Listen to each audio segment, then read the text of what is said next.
Hello my dear students, मेरे YouTube channel पर आपका स्वागत है।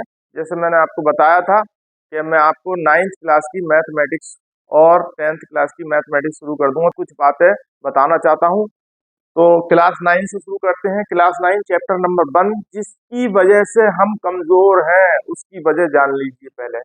जब हम 6 क्लास में 7th क्लास में बहुत सारी चीजें छोड़ देते हैं, या तो टीचर नहीं बता पाते हैं या स्टूडेंट उसको समझ नहीं पाते हैं, जिसकी वजह से वो समझ में नहीं आता है। तो उसको हम शुरू से करते हैं, क्योंकि ऐसा होता है कि कोई भी सब्जेक्ट अगर आपने हिंदी आपने नहीं पढ़ी या इंग्लिश नहीं पढ़ी, तो वो अगर आप 9th क्लास में उसको समझते हैं तो समझ में आता है। मैथ क्यों नहीं समझ में आता? मैथ की सबसे बड़ी वजह यह है कि अगर आपको 5 क्लास का मैथ समझना है तो 4 तक का सब आना चाहिए, और 6 का समझना है तो 5th का समझ में आना चाहिए। अगर 9th को समझना है मैथमेटिक्स तो आपको 8 तक के पीछे की सारी जानकारी आनी चाहिए, इसलिए आपकी समझ में मैथमेटिक्स नहीं आता है। तो हम सबसे पहले ये बताने के लिए कि आपको मैथ किस तरह से समझना है, तो हमें पीछे की बातें या उसकी बेसिक चीजों को जानना पड़ेगा। जैसे आज हम शुरू करते हैं क्लास 9th का चैप्टर नंबर 1, नंबर सिस्टम, यानी कि हिंदी में कहते हैं संख्या पद्धति। नंबर सिस्टम का मतलब क्या होता है? संख्या पद्धति, यानी कि संख्याओं के बारे में जानना। आपने पढ़ा होगा 1 2 3 4 5, सब जानते हैं, 1 to 100 नंबर पढ़े होंगे, लेकिन आप ये नहीं जानते कि नंबर यानी कि संख्याएं कितने तरह की होती हैं। 1 2 3 4 सब लिखते हैं तो पहले हम समझते हैं नेचुरल नंबर क्या होते हैं। नेचुरल नंबर यानी कि प्राकृतिक संख्याएं। कुदरती तौर पर जब आप क्लास 1 में होंगे, आपने 1 2 3 4 पढ़ा होगा, तो 1 से लेके जो स्टार्ट होते हैं 1 2 3 4 5 एंड सो लॉन्ग, ये जितने भी नंबर होते हैं इन नंबर्स को नेचुरल नंबर कहते हैं। 1 2 3 4 जो आपने पढ़ा होगा। उसके बाद आते हैं पूर्ण संख्याएं, जो 1 से स्टार्ट होती हैं वो नेचुरल नंबर होती हैं, और जो 0 से स्टार्ट होती है इसमें 0 और शामिल कर लीजिए। 0 1 2 3 4 5, ये सारे 0 से स्टार्ट जो होंगे वो होंगे होल नंबर। उसके बाद आते हैं इवन नंबर। इवन नंबर वो होते हैं जो 2 से डिवाइड हो जाते हैं। इवन नंबर जो 2 से पूरी तरह से डिवाइड, हिंदी में कहते हैं सम संख्याएं। हिंदी और इंग्लिश दोनों की जानकारी आपको मिलेगी। हिंदी मीडियम के स्टूडेंट भी समझ सकते हैं, इंग्लिश में, दोनों में समझना जरूरी है। तो इवन नंबर यानी सम संख्या जो 2 से डिवाइड होती है, जब 2 4 6 8 10 12, ऐसे बहुत सारे नंबर जो 2 से पूरी तरह से डिवाइड हो जाते हैं, उसे हम इवन नंबर कहते हैं। उसके बाद होते हैं ऑड नंबर, जो 2 से डिवाइड नहीं होते हैं, यानी कि इवन नंबर को छोड़कर जो बचे हुए होंगे, जैसे 2 से डिवाइड नहीं होते, कौन से? 1 3 5 7 9, ये सब नंबर जो है 11 13, ये सब नंबर ऑड नंबर कहलाते हैं, विषम संख्या कहते हैं। अच्छा, आता है प्राइम नंबर। तो प्राइम नंबर क्या होता है? जो किसी से भी डिवाइड नहीं होते हैं। तो वो कौन से होते हैं? जो किसी से ही डिवाइड नहीं होते हैं उसे हम प्राइम नंबर कहते हैं। तो उसमें खास बात यह है कि 0 से 10 के बीच अलग है, 10 से 20, 20 के बीच अलग, 20 से 30, 30 से 40, 40 से 50, 50 से 60, 60 से 70, 70 से 80, 80 से 90, और 90 से 100।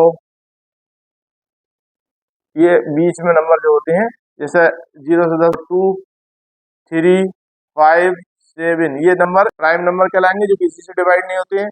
और 10 के बाद होते हैं 11 13 17 19, और उसके बाद 23 29, और 31 37 41 43 47 59 61 63 67 71 73 79 83 89, और 97, ये सब ऐसे नंबर हैं जो प्राइम नंबर है, जो किसी से डिवाइड नहीं होते हैं। तो जैसे आपको मैंने ये बताया कि प्राइम नंबर क्या होते हैं, तो किसी से भी डिवाइड नहीं होते हैं उसे प्राइम नंबर कहते हैं, ये तो समझ में आ गया होगा। लेकिन जितने भी प्राइम नंबर हैं वो ऑड नंबर होते हैं, यानी कि जितने भी अभाज्य संख्या है वो विषम संख्या हो सकती है, लेकिन सारी विषम संख्याएं अभाज्य संख्याएं नहीं हो सकती। जैसे 9 विषम तो संख्या है, यानी कि ऑड नंबर है, प्राइम नंबर नहीं है। तो ऐसे ये अलग अलग है, पूछा जाएगा एग्जाम में आपके कि 10 से 20 के बीच कौन सी प्राइम नंबर आती है, 30 से 20 के, खास तौर से 9 से 100 के बीच में एक ही प्राइम नंबर है, ये एग्जाम में आएगा। दूसरा, कौन सा नंबर इवन प्राइम नंबर है, ये मोस्ट इम्पोर्टेंट बात है। तो दो जो है इवन प्राइम नंबर है, ये आता है। तो ये प्राइम नंबर है, अलग अलग के बीच में पूछी जाती है, 10 से 20 के बीच, 20 से 30 के बीच, इसलिए ये ध्यान रखना। उसके बाद चलते हैं को प्राइम नंबर। को प्राइम नंबर यानी कि सह अभाज्य संख्याएं। सह अभाज्य संख्या क्या होती है? जिनका HCF 1 होता है, जिसका HCF कॉमन फैक्टर 1 होता है। जैसे कोई भी नंबर ले लीजिए, 4 और 5, तो ये जो है 4 और 5 क्या है? सहअभाज्य, को प्राइम नंबर कहलाता है। एक होता है ट्विन प्राइम नंबर। तो ट्विन प्राइम नंबर क्या होते हैं?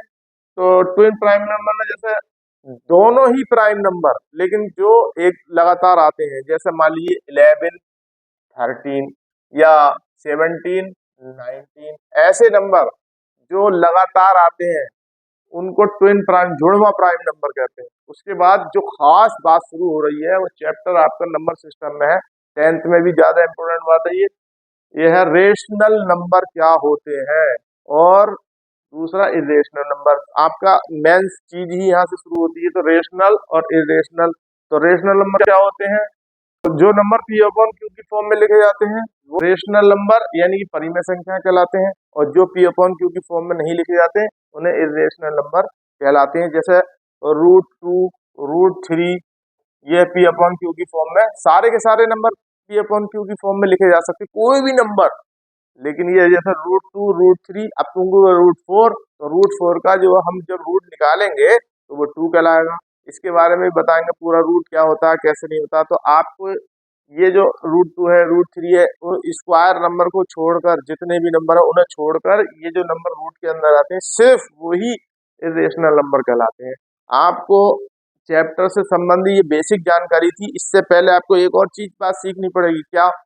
तो आपको जोड़ना सही आना चाहिए, सब्ट्रैक्शन सही करके आना चाहिए, मल्टीप्लाई सही करके आना चाहिए, और डिवाइड सही आना चाहिए। तो उसके लिए मैं आपको अलग से कुछ चीजें समझाऊंगा। स्क्वायर क्या होते हैं, क्यूब क्या होते हैं, जिनकी वजह से आप मैथ से भागते हैं, जो आपको मैथ समझ में नहीं आता है, उन सबका सॉल्यूशन आपको बताया जाएगा।